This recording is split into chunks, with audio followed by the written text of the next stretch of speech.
Hey guys, Zach with Wire Customs, and today we're going to be going over the Eastwood Flaring tool. It's actually quite expensive. We're going to see if it's actually worth buying and having at your shop.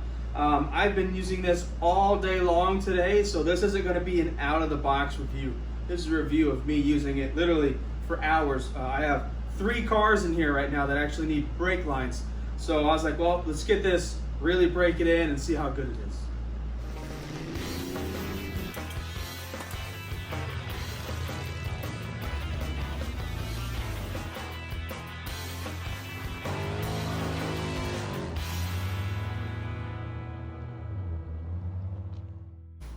Okay, so if we're going to talk about quality, it looks like pretty good quality. It's good Eastwood quality. I actually a big Eastwood fan in the first place. We have a bunch of different flares that we could do on it, a lot of different options. Typical stuff, right? 3/8, 5/16, a quarter. So pretty easy. We could double flare a couple different sizes. I've done a bunch of brake lines on this today, and I have no doubts that it's also going to be able to do a couple fuel lines for me that I have coming in the future. Here's our different sizes right there. So some of these are just one size and there's nothing on the back, but the other one of these are different sizes. So we have a size on one side and a different size on that side. I do a lot of double flaring. That's basically what I do for everything. So I'm so far pretty happy with their double flaring capabilities. The quality of these, I'd say they're pretty nice. We got a 3/8 one right here.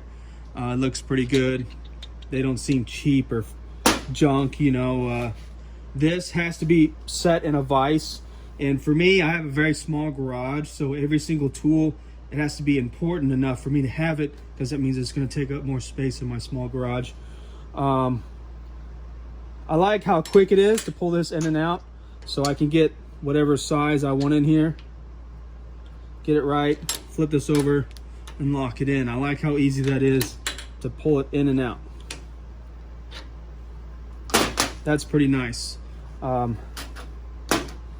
So if you're thinking about doing this for a business or you're an automotive shop, this is much faster than traditional brake flaring tools, especially if you compare this to what I've been using, this old school horrible mess here, but at least you could do this on the car. The downside to this one is this one has to be at the bench. There's no way you're doing this at the car. It'd be very difficult. You probably end up messing up your brake line anyways. All right, so when it comes down to how easy is this to use, I learned it after just reading the directions and trying it my first try. The second try, I was already ready to go. So this is very easy to learn, very easy to use. So I have my 3/16 die in there. I'm gonna put, actually we need to switch this over to OP. I don't even know what that means, OP0. But what that's gonna do is actually set us up in the right position. It's gonna push the brake line where it needs to be. So I'm gonna lock this in. There's no tension here, it's not holding anything down. And I'm gonna push this until it's completely flat against that block. That actually puts the brake line the correct depth. So now I'm going to tighten this down. And I'm using a 3/16 brake line. So I'm going to go to the first position, OP1 for 3/16. And I am going to make sure that's snug. Just crimp it down. Super easy with this big lever. So that's crimped down all the way. So it maxes itself out inside there. Then I'm going to 3/16 position 2. So where is it at? 3/16 position 2, and I'm going to hit my second flare. Make sure that's crimped down all the way. Loosen this up, unlock it, flip this over. We can see what our flare looks like now. So we have a good, nice double flare going on. I'm very happy with that. Obviously, this is just a test piece, just to show you guys in the video. Very, very simple to use. Now let's get you one more angle, and I'm going to do that in real time.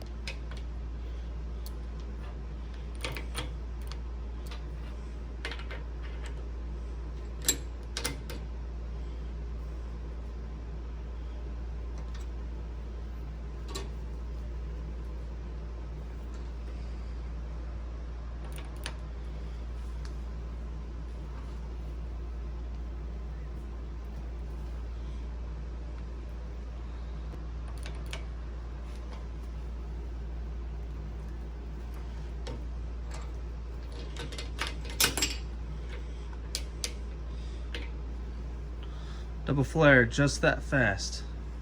So I've only done it on brake line so far, and it's only been 3/16 brake line. It's that nickel, easy to bend style brake line. So far I've been flying through these. Very simple, very easy to do. Obviously, like any other brake line kit, you need that much length of straight first, but you almost need that much length of straight just to get the fitting over and onto whatever you're tying it to. So I think this tool is awesome. I think the quality is on par, but obviously I am an Eastwood fan. I do like Eastwood tools to start off with, and this Eastwood tool I'm very happy with. The leverage is super easy. This is fast to use. I'm happy with this purchase, and I do more than one car. I'm doing just 3 cars this week of brake lines, so it's already paid itself off in 1 week for me, guys.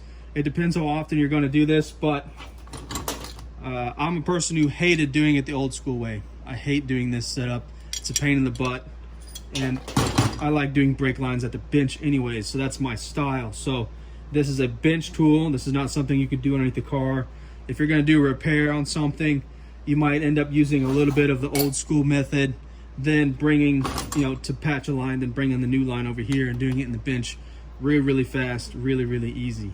So like I said, guys, I've been using this thing all day. This is not straight out of the box style review. This is a legitimate review that I've been actually putting in some work with this thing. I really like it. I think it's awesome. It's totally worth the money. I'm not a big fan of doing brake lines. It's kind of boring. I don't really enjoy doing it like I enjoy doing a lot of other things. So this makes doing brake lines way easier. I love it. I think it's worth the money, but it depends. If you're the type of person who's restoring your own car and you're only going to do this one car and you're going to be done, it's probably not worth the price range, because it is what I would consider expensive. You should probably get something cheaper, probably something a little bit more old school style. But if you're a mechanic actually having a shop and you're doing brake lines in a shop, you need one of these no matter what. I've used the hydraulic ones that you pump by hand. I've used the old school ones. This one and the hydraulic one are my favorite ones. The hydraulic one, you can at least do it on the car. This one has to be on the bench. So if you're looking for the right brake line tool setup, add this to your arsenal. It's easy, it's fast, it's simple, and so far the quality's been good. If this video is older than a week, if you're looking at it and this video is like a year old, ask me again in the comments section here, and hopefully I'll still be able to say good things about it. So thanks for watching, guys. We have more cars that we're building on this channel, so make sure you like and subscribe. And as always, get out in the garage and get your shit together.